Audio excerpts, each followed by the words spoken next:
tous, bienvenue dans une vidéo de Encore un projet. Aujourd'hui, ça va être l'installation des marchepieds. Bien sûr, pas Can-Am, vraiment jobber, commandé sur AliExpress. Ils m'ont coûté 90$ au lieu de 300$ sur la marque directement Can-Am. Au niveau présentement de la qualité, c'est vraiment surprenant.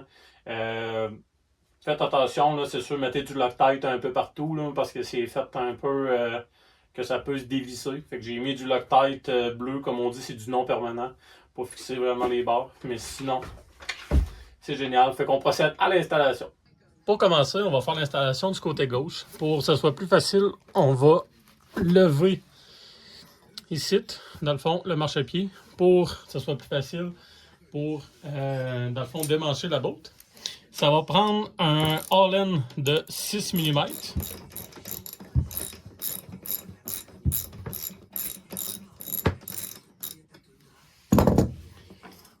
Fait que, comme ça.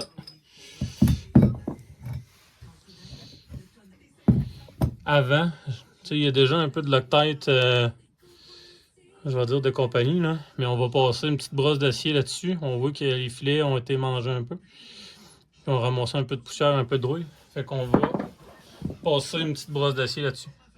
Bon, fait qu'on va passer juste pour dégager un peu les filets de toutes les cochonneries.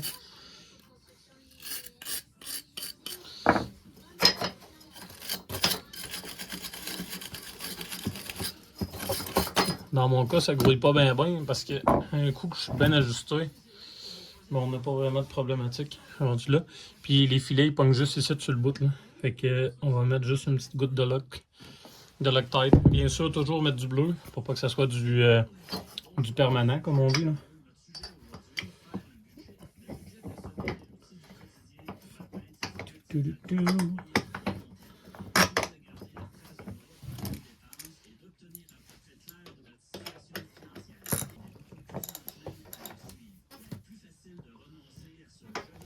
Bon, vu qu'on a mis du Loctite là, serré, mais quand même pas trop là, pour pas trop over-tighter ça comme on dit, parce que sinon la peg va être dure à bouger par après, dans ces deux morceaux. Le mouvement est encore là aussi quand on change les pegs. Fait que, on voit que l'assise est là. Pour l'angle par la suite, ça va vous prendre une clé de 8 mm pour changer l'angle directement du marchepied. Puis l'angle va se faire avec la botte qui est juste ici. Tout dépendant de l'angle que vous avez, que vous allez aller donner, c'est là que la problématique va venir avec ces pegs-là, c'est qu'on va être limité pour les déplacer. Fait que c'est pour ça que c'est quand même, tu sais, c'est sûr que mettez-vous confort, comme on dit là. On va slacker ça un peu. Puis, tu sais, vous voyez, là, on peut y aller quand même une forte angle avant de plus être capable de... Fait qu'on va y aller avec une petite angle comme ça. Puis, bien sûr, on va dire ça n'est pas final parce que je vais masser. Puis, ici, sur le peg, il y a vraiment comme des traces que c'est deux parties de métal qui emboîtent une dans l'autre. Fait que dans le fond, ça rentre à serre. Puis, les deux coches de métal qu'il y a là viennent barrer le peg. Là. Fait qu'il n'y a pas de danger qu'en roulant, il fasse ça, à moins que la vis en dessous soit vraiment slackée. Je vous dis de vérifier la vis en dessous aussitôt que vous la recevez. Parce que la vis de 1 est lousse. Puis de 2, il n'y a aucun frein filet dessus. Il y a juste une lock nut. Pas une lock nut, mais il y a juste un lock, c'est un washer lock, comme on dit, qui vient serrer la vis, mais c'est pas suffisant avec les vibrations. Fait que mettez quand même du Loctite pour donner un petit coup de pouce. Fait que côté gauche, la peg est faite. Fait qu'on va aller avec le côté du break. Pour le côté gauche, même chose, la seule chose qu'on va avoir, c'est le break. On va vraiment slacker. Même chose avec le 6 mm. On va démancher la botte, puis on la récupère. C'est aussi simple que ça. Ça, je vous dirais, là, c'est faire attention tout quand on va démancher. Même chose avec la vis. Vous voyez, là, la vis est il y a quand même beaucoup de cochonneries dedans. Fait qu'on va passer un petit coup comme ça dedans pour la nettoyer. Puis, vous voyez, même le PEG Jobber, ça mange la même chose. Il n'y a pas vraiment de restriction. La seule restriction que j'ai vu qu'elle allait avoir, c'est le déplacement du frein.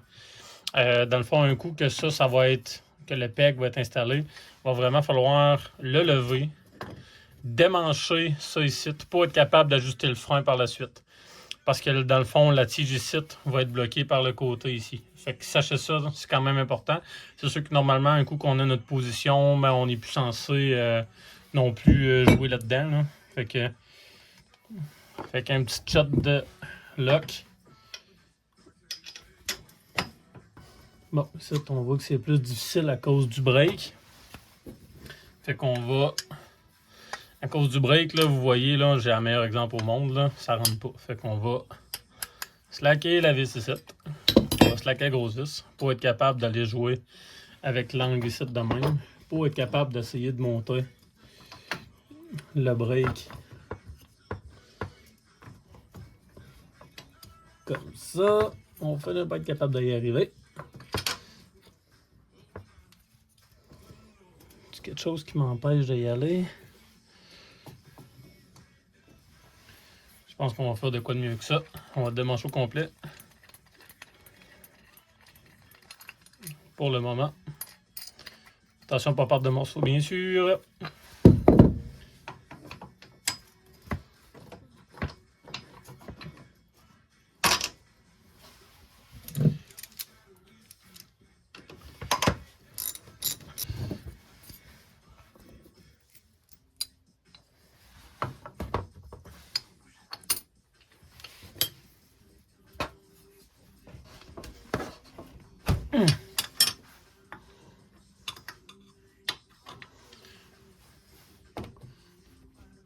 Ah, mais vous voyez, le break passe quand même super bien.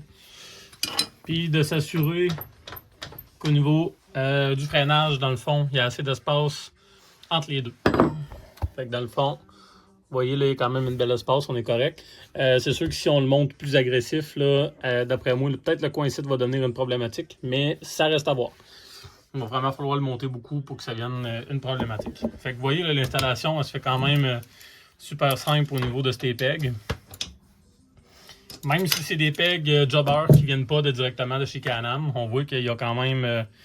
la qualité de fabrication est quand même super belle. J'ai juste hâte de voir au niveau de la durabilité des rubbers, parce que c'est comme des genres de petites suces en dessous pour tenir le rubber. Avec les vibrations puis la route, j'ai hâte de voir si ça va user, puis si je vais perdre les rubbers en temps et lieu.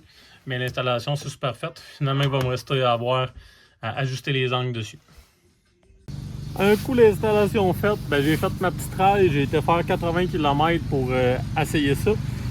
Au début, je les avais mis un petit peu plus droites, en pensant que j'allais être un petit peu plus confortable.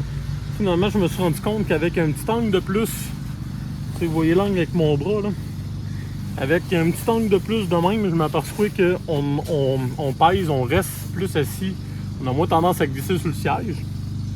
Puis en même temps, quand on freine un petit peu plus agressif, ben, ça nous fait comme vraiment une place là, pour vraiment laisser à côté au niveau des pattes, fait qu'on glisse pas.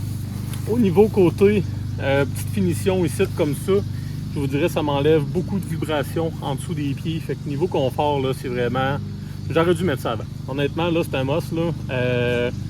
Allez acheter ça sur AliExpress, là, vous allez payer ça comme 90$ au lieu d'acheter directement la marque Can-Am à 300$. Fait que vous allez sauver quand même assez énormément de ce côté-là. Installation, comme vous avez vu, c'est super simple. Mettez du Loctite parce que quand je suis revenu de ma run, j'ai resserré les vis, même si je les avais têtées solides. Fait que mettez du Loctite, laissez chasser ça, comme on dit, là. Puis vous ne devriez pas avoir d'autres problèmes avec ça. Fait que merci beaucoup d'avoir regardé la vidéo. Gênez-vous pas de mettre les commentaires. Si jamais vous avez des questions, ça va me faire plaisir d'y répondre. Likez aussi, abonnez-vous. Fait qu'une bonne journée à vous autres, puis bonne ride. Bye!